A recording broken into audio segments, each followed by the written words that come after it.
Aloha, beautiful souls, and welcome to Transform with Rian and today's Pick a Card Timeless Tarot reading.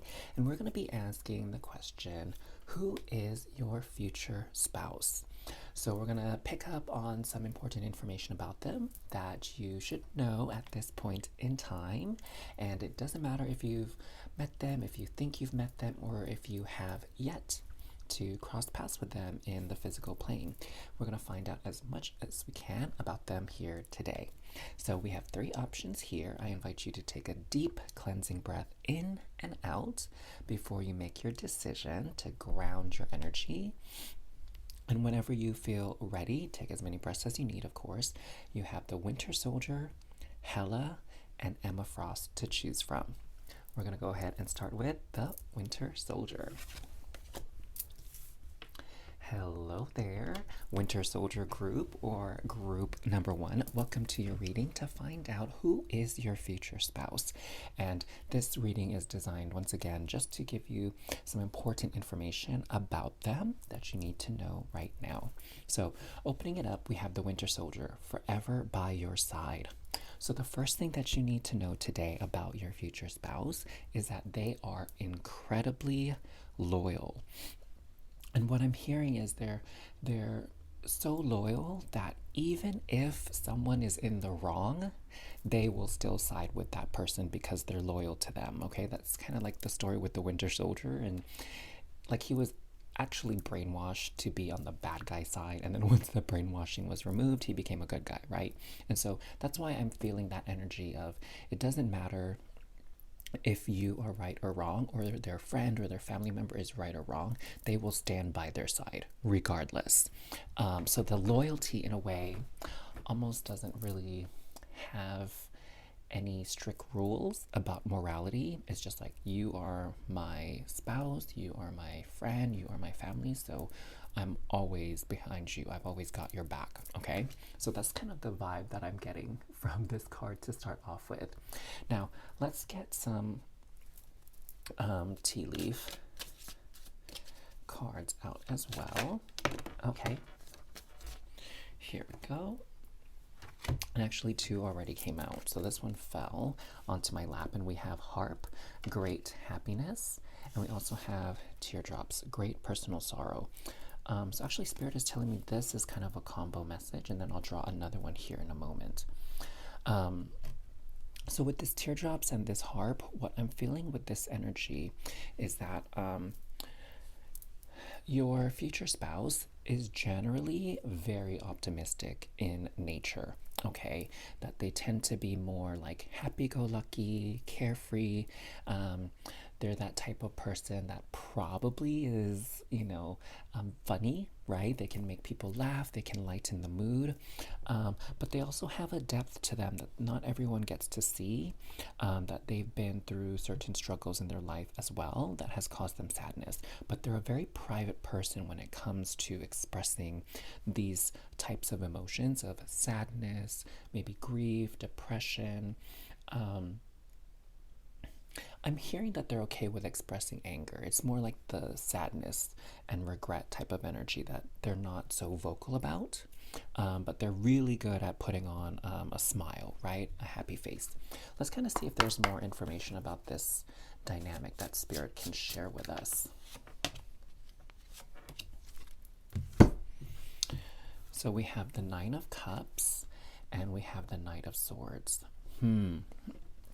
So what I'm getting here is some of the source of their maybe sadness or regret is that they really, really wanted something, and perhaps they were in a bit of a rush to get it. They were a bit hasty, and then they ended up not being able to get it. And so to some degree, they've maybe been a little bit more cautious now when it comes to being super excited about something, or really wanting and wishing and hoping for something to come true, just because, again, they experienced this letdown in the past. I don't know, maybe it was some type of competition is what I'm kind of hearing as an example, where they worked really hard and they wanted to get first place or at least rank in something, and then they didn't quite meet that criteria or that threshold to actually place in the top 3 or whatever the case may be. Maybe they even made it to like the final rounds of a job that they were really hoping for. And then when it came time to decide between them and another candidate, the other candidate was chosen. And so they were really disappointed and let down with that. So they experienced some type of letdown in a competition of sorts. And part of it, what I'm hearing, is that maybe they felt they were a bit too cocky and a bit too overconfident, and so that really took their sort of self-esteem and their pride, ego took a hit when they didn't end up getting what they thought they were destined to have, or what they thought was kind of like a no-brainer, like of course I would get this position, you know what I'm saying?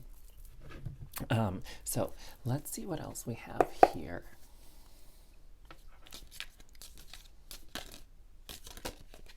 Okay, so we have 3 that came out.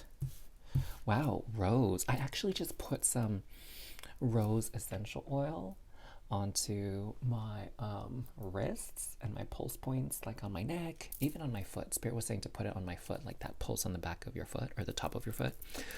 So it's very interesting that you get this rose romance in the air as well. And so, you know, I think this is a little bit self-explanatory that your future spouse is a very romantic person. But I feel like, again, kind of going back to this, that they're very private. So when it comes to those deep emotions, they're very private. They don't necessarily put it on display for everybody. So what I'm hearing is, even though they are romantic, they're not that type of person to make like grand gestures in public.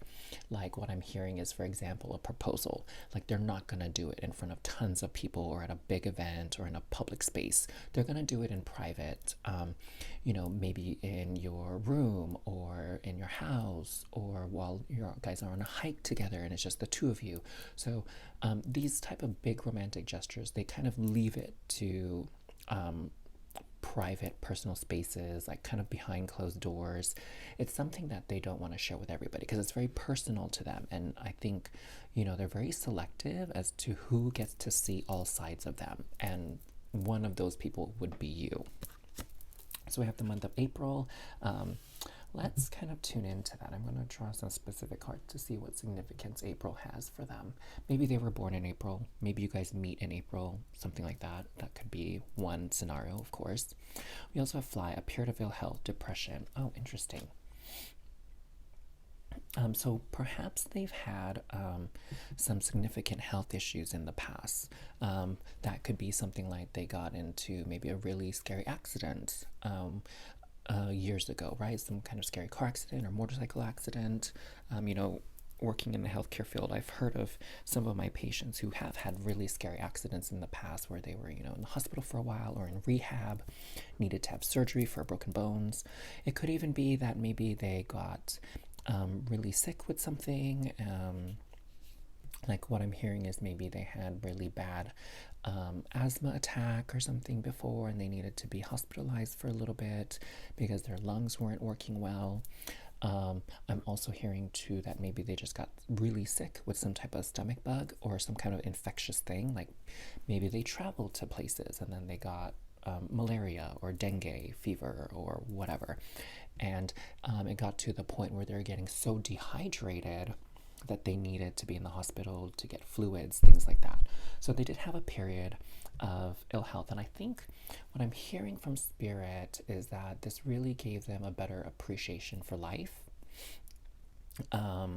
and relationships. I'm hearing too that perhaps with this, there were people who really took care of them while they were not feeling well and had patience with them as they recovered. And so that's part of their loyalty. It's like, you were with me when I was at my lowest, when I was really struggling. And so you will forever have my help. I will always have your back. I will always look out for you as well. So that's where that loyalty comes in. And again, I don't think loyalty is given to a lot of people. You know what I'm saying? In the movies anyway, because I'm not as familiar with the comics for Winter Soldier. I'm more of an X-Men universe kind of person when it comes to the comic books. But in the movies, like Winter Soldier, he was, or Bucky Barnes, right? He was most loyal to Captain America. And I think he also, with the most recent show that he was in, it has like a kind of growing bond with Falcon, who is the new Captain America, right? So not like a wide circle of friends or a wide inner circle of people that they give their loyalty to. So anyways, the people that have proven themselves in their life, they're very loyal to them. And again, it's because they've stuck with them through thick and thin, especially the tough times. So let's see, what is the significance of this April card, Spirit? Okay. So we have this. I wanted to say this one wanted to come out. Okay. That's all that I'm feeling. So we have 4 cards to explain this April, which is interesting because it's like the 4th month of the year, right? So we have the 8 of Wands, 7 of Coins, ooh, the Sun card, and the Hermit card. Okay, so with this card here, there's a couple scenarios. So of course, just tune into whichever one resonates with you the most, and that will be the one that's most specific to your future spouse. So the Sun card, Sun sign is in April. So April actually has 2 zodiac signs. One of them is Aries, and then the other one is Taurus. Okay, so they could be an Aries or a Taurus on the Sun sign. The other thing here with the Hermit card, this lets me know that it could be in the month of April is when they had, whatever this illness or physical ailment was in their past. Because that's a period of like isolation, right? Where they were in the hospital, weren't able to kind of go around, do whatever they wanted. Here, what I'm seeing too with the 8 of Wands is this is speaking to traveling. So remember we were talking about like maybe some illnesses that aren't endemic to where you live, but maybe they've traveled to other places. And that's when they got sick, is when they traveled abroad. That's what I'm seeing here, is April was the time when they traveled abroad, maybe got sick. I'm also hearing another option with this, is that they could be traveling to meet you. So this could be the point in which you meet each other, is sometime in April if you haven't yet met them. Or maybe you guys have, and your first date or your first meeting was in the month of April. Now with the 7 of Pentacles here, this is kind of very specific, actually. This is kind of pointing out to that work scenario that I was mentioning earlier, that competition. So it's happened sometime in April for them. So very, very specific detail, right, for that. I think that's why Spirit has like so many different options, because this is a general reading. So many different scenarios could apply for you viewers who were drawn to this. Okay, so some good information here to get you started on getting to know your future spouse a little bit better. I hope you enjoyed it. Let me know in the comments down below what you thought. And if you liked any part of your reading, please don't forget to hit that like button on the video today. If you enjoy the decks I use and the style of reading that I have, don't forget to subscribe to this channel as well before you go. That way you don't miss out on readings I post in the future. All right? Thank you for letting me read for you all, and I will see you next time. Bye.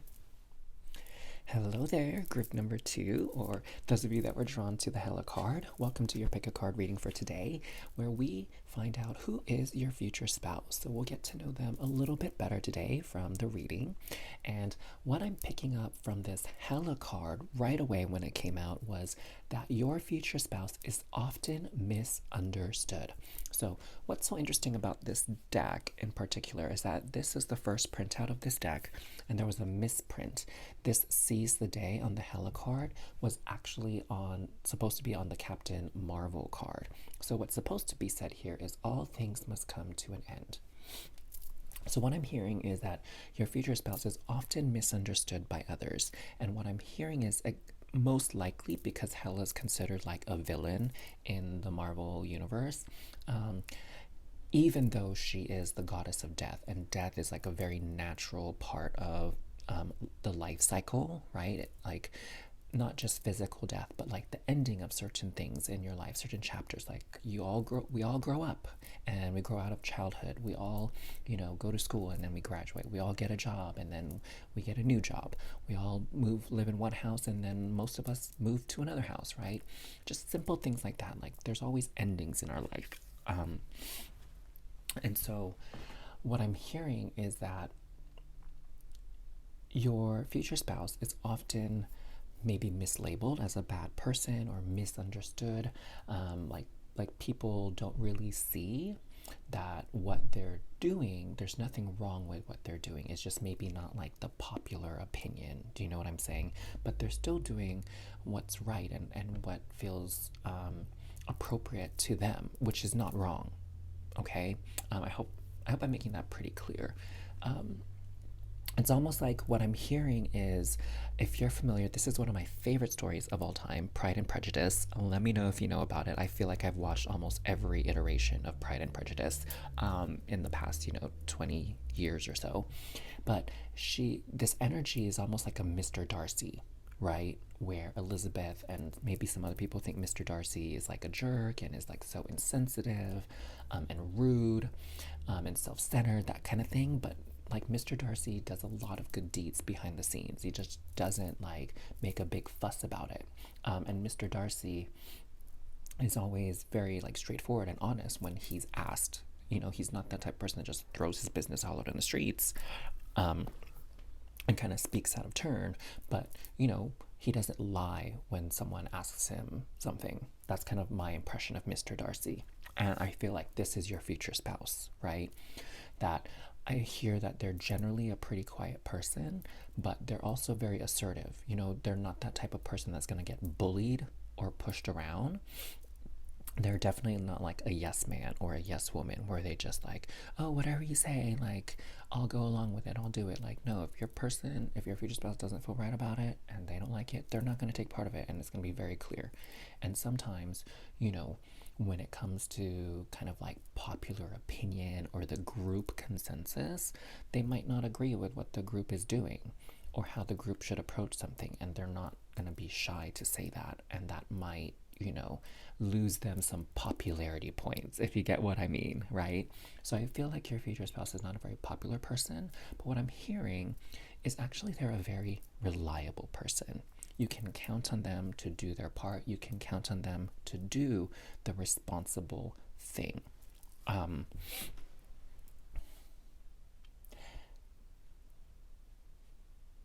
I feel like sometimes people too, like just the casual people in their life, really take them for granted. So what I'm recalling from the story of Hela when it comes to the movies is, she worked with her father, Odin, to really conquer a lot of different realms and tribes and peoples and whatever. But then when she kind of tried to fulfill his ultimate vision, he got kind of intimidated and scared by what she was becoming, and then, I don't want to say banished her away. And so she was like, I don't understand what the big deal was. Like, this was your idea, your campaign. I was just seeing it through to the end. And then all of a sudden you change your mind, and then I'm getting punished for it. Right. And so she comes off as a bad guy, but really she's just doing what she was, designed and tasked to do, and she was seeing it through to the end. So one can look at her character in that way, and I feel like your future spouse in general will do what it takes to get the job done. Like, they're very dedicated to seeing things through to the end. Like, they believe in completing things. Like, whatever you set your mind to do, like, you have to follow through on it. You can't like be a quitter. So I feel like that's kind of your future spouse. They're a very determined person as well. Okay, let's get some tea leaf cards out here. I feel like it was this one. Like, it tried to come out. Oh no, they all fell. Okay, I'll pick them up in a moment. So chair filled. Someone new is entering your life. Ooh, okay. So I feel like for many of you that were drawn to this pile, or this card, I should say, like, you have not yet met this future spouse, okay?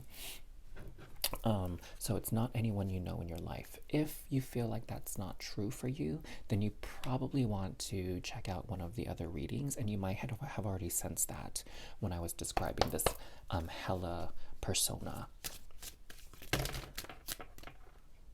Okay, so we have this card, Page of Wands, and I feel like Spirit wants us to take the one on the bottom, the Hermit. Oh, and also the one on top, they were telling me. So Ace of Cups. So very, very interesting. So this person, since you haven't met them yet, here are some clues that you can kind of be on the lookout for. Is they definitely can come off as a bit of a loner, okay? That I'm hearing too that they might be a bit of an odd one out, like a black sheep in a way. But they're that type of person that's, I wouldn't say they're necessarily shy. It's just that they're not very talkative and social, so they're like introverted. But when you talk to them, like they'll respond to you, they'll be able to carry a conversation. I wouldn't even go so far to say it's they were awkward. Like I don't even think that's it. I feel like they're like normal in social setting. It's just kind of like they're very clear about expressing their opinion, but they're not that type of person that's very flamboyant. Okay. Page of Wands, so they could be a fire sign for sure, or have a lot of planetary placements in their birth chart in the fire signs. So that would be Leo, Sagittarius, and Aries. Those are the fire signs. Okay. So we have Ace of Cups and Page of Wands together. What this is kind of telling me is that they are probably going to be younger than you. And that could vary, right? Maybe there's a couple months younger than you, maybe they're a couple years younger, maybe even more, right? So I get the sense here that they're younger than you, looking at the Ace of Cups and Page of Wands. And what I'm seeing here is with the Ace of Cups, there may be a little bit of an immaturity when it comes to their emotions and their emotional expressions, right? Like I feel like kind of tuning into what we were talking about with their character, that sometimes even though they're speaking their truth, which is all well and good, they like you can probably think of better ways they could have said things, right? So as not to create much offense towards other people. You're like, oh, maybe you shouldn't have said it, or maybe you should have put that a different way so that people wouldn't be so angry or upset with you. So I feel like sometimes it seems like maybe their EQ, their emotional quotient, is a little bit lacking in some ways. You know, they're very intelligent, so their IQ is like really high, is what I'm getting, because I feel like logic really drives them, and also practicality tends to drive them. But sometimes when it comes to expressing their opinions, maybe they can be a bit too forceful with it and come off a little bit demanding, a little bit inflexible. Sometimes that can be a trait of the fire signs, they're very passionate about their beliefs and the things that they want to do, and sometimes they get carried away by that, and they kind of forget that they need to have a little bit of what is the word I'm looking for?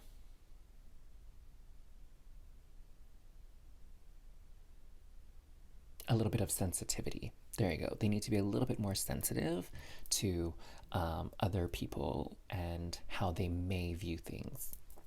Okay, let's get another tea leaf card out here. Okay. Spirit was like, this one, and you're also getting a bonus one here too. So we have a barrel. You feel something is lacking in your life, perhaps love, money, or goals. Casket, someone going out of your life or the end of a situation. Ooh, okay, so there's this ending vibe again, like when we were looking at the Hella card. So what I'm seeing here is, remember how I was talking about how some of you have not yet met this person? So it could be that maybe you're in a relationship. Again, I want you to take this only if it resonates with you, all right? You know your situation the best. But what I'm hearing is that there's a relationship in your life right now, and this is, again, not for all of you, so this is just very specific to a select few of you that chose this card, that you are already seeing or dating. And I'm getting the vibe that you know that this person isn't the best match for you, but you're not quite ready yet call things off, or maybe you're not yet ready to talk about how this relationship isn't working anymore for you. And so once this relationship ends, then your future spouse can come into your life. Okay, that's what I'm hearing. For some of you, it might not even be like that particular situation. Like, you may be single right now, and it could be like you having to make a big change in your life, right? Like maybe you leaving a job, maybe you moving homes, moving to another country. Something in your life a chapter needs to kind of close out here so that you can welcome in the new energy as represented by your future spouse. Okay, now here with the barrel, this I feel is speaking more to your future spouse and where they're at right now. So we're kind of seeing their energy right now, and what they're sensing is that they are missing. I feel it's more this love relationship type of energy in their life. I feel like perhaps they've been flying solo for a while and feeling like they had to just do things on their own, and like, I don't think they were upset by it necessarily or sad about it. I think they were okay with being single, or flying solo, either for the rest of their life or for however long it needs to be before they get in a relationship.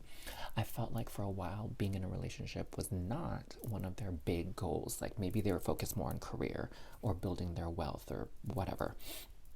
And now they're opening up to that. Okay, now they are considering and thinking about, like, okay, what would it be like if I had like a partner in my life, a companion, a spouse, a lover. Okay, and so now they're opening up to that energy. So I feel like it's sort of like both of you in your own ways are opening up to this notion of coming into union. All right, so that's kind of what you need to know today. That makes sense why I mentioned that and clarified that earlier on in the reading, that we're looking at what you need to know today about who is your future spouse. Okay, Spirit, is there anything else to add? Because I feel like those were pretty clear, so I don't think we need clarifiers on that. But Spirit wants to reveal these 3 cards before we end your reading. So we have the Five of Swords, the Wheel of Fortune, and the Lovers. Oh my gosh. Okay, so I'm going to have to do this because I think YouTube is kind of picky about some of the images on these cards. So I'm just going to cover the love cards just like that. And so what I'm feeling here is your meeting is going to feel very much like serendipity. It's going to be one of those crazy scenarios where you or your future spouse kind of look back on it and be like, wow, imagine all of the things that had to line up or come together for us to have this meeting. Because what I'm hearing is you probably would not have met otherwise. Like in your routine day-to-day life, you would not have bumped into this person. Your paths would not have crossed. It could be maybe you have different interests, right? Like maybe you like going to the gym and they prefer like going out for a run, like in the woods or hiking or whatever, right? Like, and so of course you're not going to cross paths because the gym is more of an enclosed building and they prefer being outdoors. Do you know what I'm saying? Maybe you have different careers, you know, that don't often cross paths. Like maybe you work in law and then they work in whatchamacallit, maybe they work in like a restaurant. Do you know what I'm saying? So it's like, even by virtue of your profession, you wouldn't normally cross paths. And also for some of you, if it involves moving, like you wouldn't normally have crossed paths because they're in a different city, a different state, a different country altogether. And now with whatever change you're making, you're going to come together and your paths are going to cross. And again, it's definitely going to feel very much like destiny and fate. And what I'm hearing with this Lovers card is it's going to feel like a very strong soulmate connection, okay? Very much so soulmate. I'm not getting really twin flame vibe here. I'm getting more soulmate vibes if you understand the difference between the two. All right, so I loved your reading. What a very multi-faceted individual, multi-dimensional individual. So I look forward to you crossing paths, and I can't wait to hear all about it in the comments down below. If you remember, bookmark this video, save this video, like this video, and then come back and let me know when you cross paths. I love hearing some wonderful like dreams and wishes coming true for my viewers. And Of course, if you enjoyed the decks I use, my reading style, I invite you to subscribe to this channel before you leave as well, so that way you are notified whenever I post a new video. All right? Take care, loves. Thank you for letting me read for you today. Bye. Aloha, group 3, or those of you that were drawn to the Emma Frost card here. Welcome to your reading to find out more about who is your future spouse. So here on this Emma Frost reading, card, I should say, actually, it says, if you think I'm cold now, just wait. So what I'm hearing about your future spouse is already several things. So I'm very familiar with the character of Emma Frost because I am a big fan of the X-Men universe in Marvel Comics.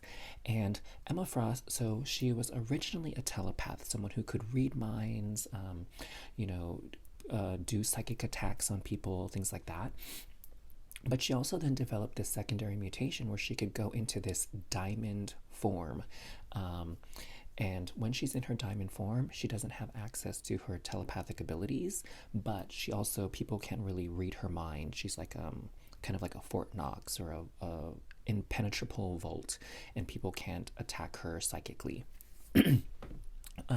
And what I find actually most interesting about the character of Emma Frost, though, is that she is a billionaire in the comics. Okay, she's a very prominent figure in like Manhattan.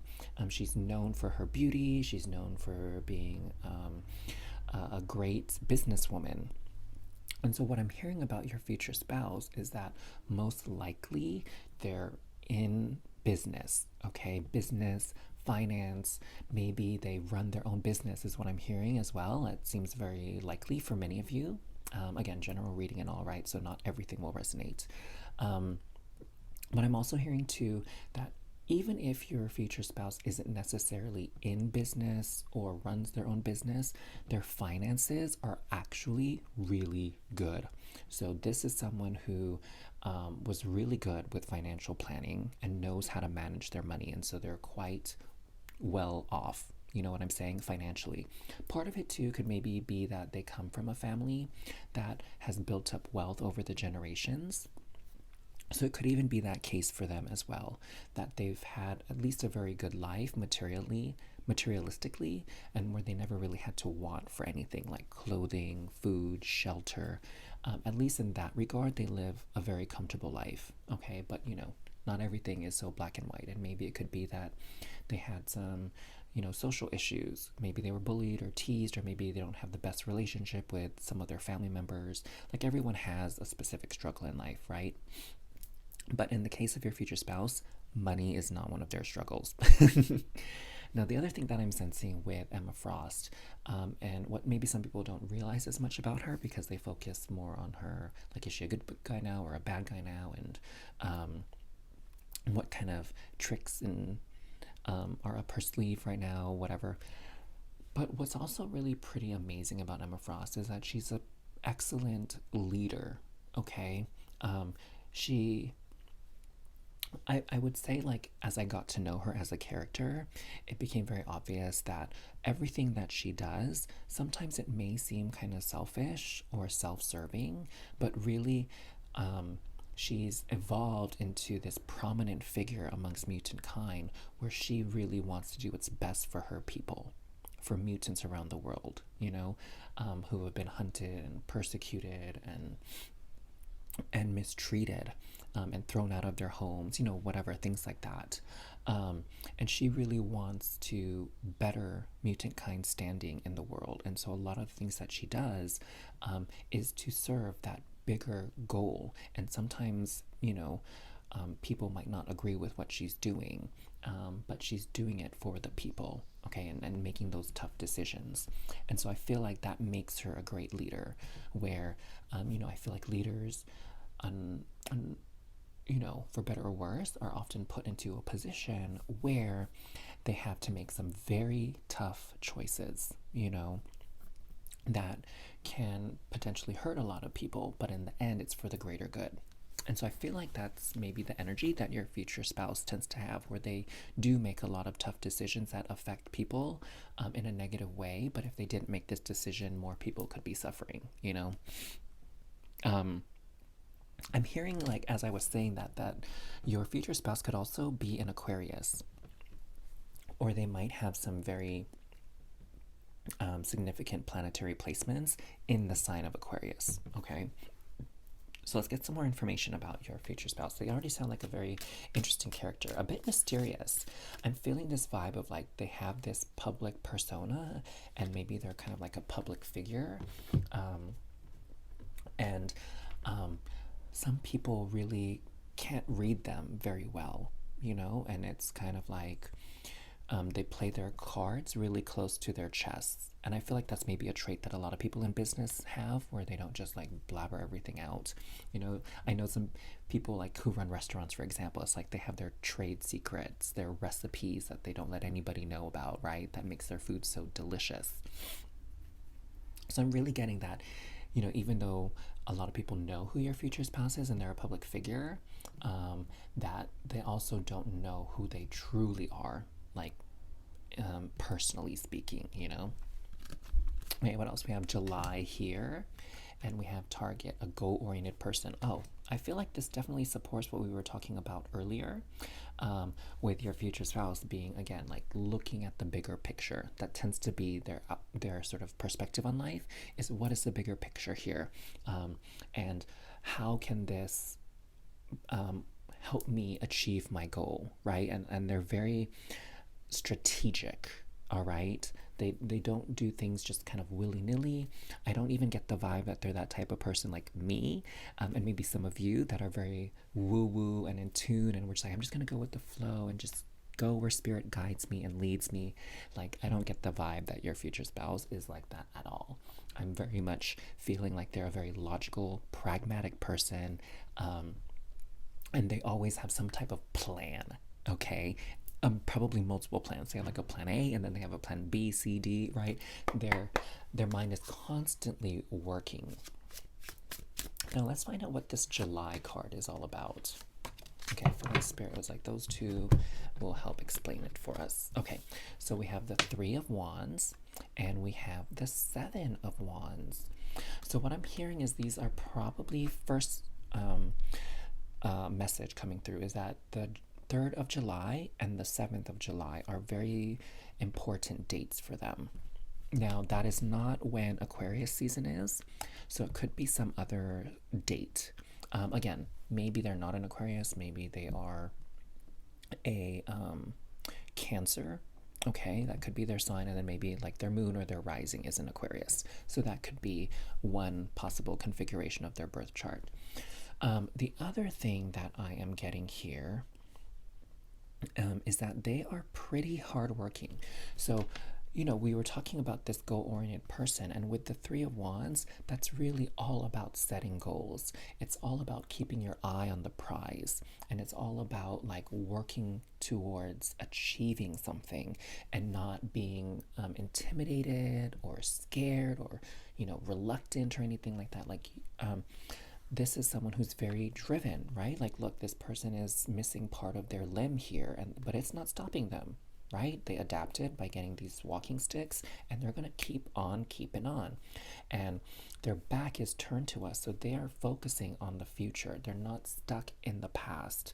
So I'm getting the sense here that your future spouse is someone that they're very forward thinking, and they're not the type of person that tends to dwell on things. And this here, like, they're not gonna let it stop them from reaching this huge, well-lit, elaborate, gorgeous, spacious mansion. And I feel like this person is almost like doing like a catapult kind of thing, where they're like gonna run and like jab that stick into the ground and like fling over this wall of wands.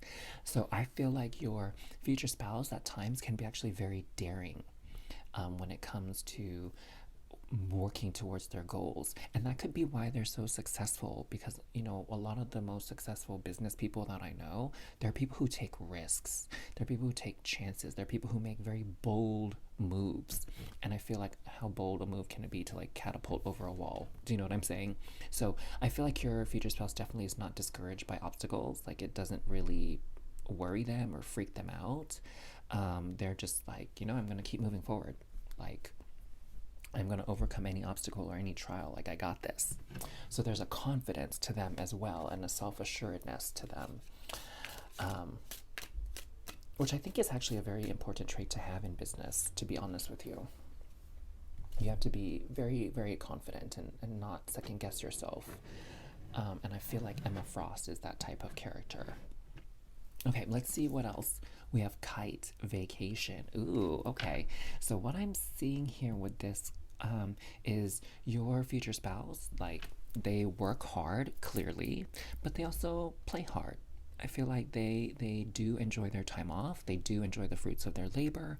And when they go on vacation, I'm hearing that they go on vacation like all the way. Like, they don't hold back. Okay, no expense is spared. Like, when it's time for them to relax after working so hard, they will go all out. I'm hearing that they would book like really classy hotels and villas even. I'm hearing many of them maybe even like to go to exotic places, faraway lands for vacation. Like, I'm hearing they're not a staycation kind of person. Like, they're not the type of person like, I'm just gonna book a vacation and stay home. Like, when they go on vacation, they leave. They go somewhere. It's like a destination vacation, okay? Now, let's see what else Spirit would like to share with you today about your future spouse, something that you need to know now that you're viewing this reading.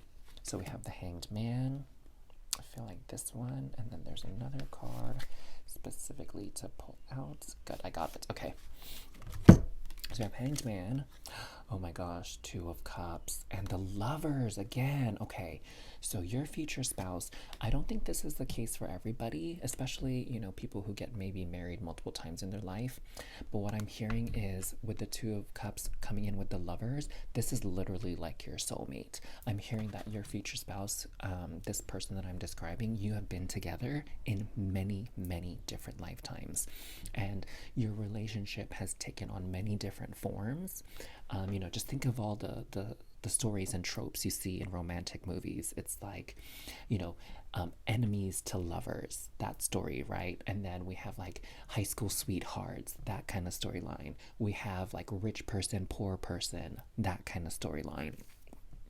We have two people from different tribes, different cultural backgrounds who fall in love, right? So you two have experienced all different types of love throughout the lifetimes, and in this lifetime you're also experiencing a different type of relationship and love, okay? And I'm hearing that it could be in this lifetime the two of you again are kind of coming from different backgrounds, different upbringings, but still you're finding that common ground, and that your love can overcome maybe any differences in beliefs or ideas or upbringing that you may have, okay? And I feel like, with the Hanged Man, both of you, the ways in which you're different from each other are ways in which you actually enrich each other's lives, and really open each other's minds, open each other's perspectives to things that you may not have thought of before. Wow, and if you're not very well off financially, like, I feel like your future spouse is definitely that type of person who's going to spoil you and show you like a whole new world and a whole new way to indulge in like the pleasures of life. Ooh, I'm really excited for you. That sounds so fun and amazing. So you better enjoy those vacations with your future spouse when you come into union, if you haven't already. You know what I'm saying? If you haven't yet met. So I'm really excited for you. Thank you so much for watching your reading today. If you enjoyed it, don't forget to give a thumbs up and leave a comment down below for whatever you're calling in from your reading, whatever resonated with you. I'd love to get your feedback. And if you enjoyed the decks I used and my style of reading, I invite you to subscribe to the channel, Transform with Rian, and that way you don't miss out on future readings I post. All right, loves? So thank you once again. I'll see you next time. Bye.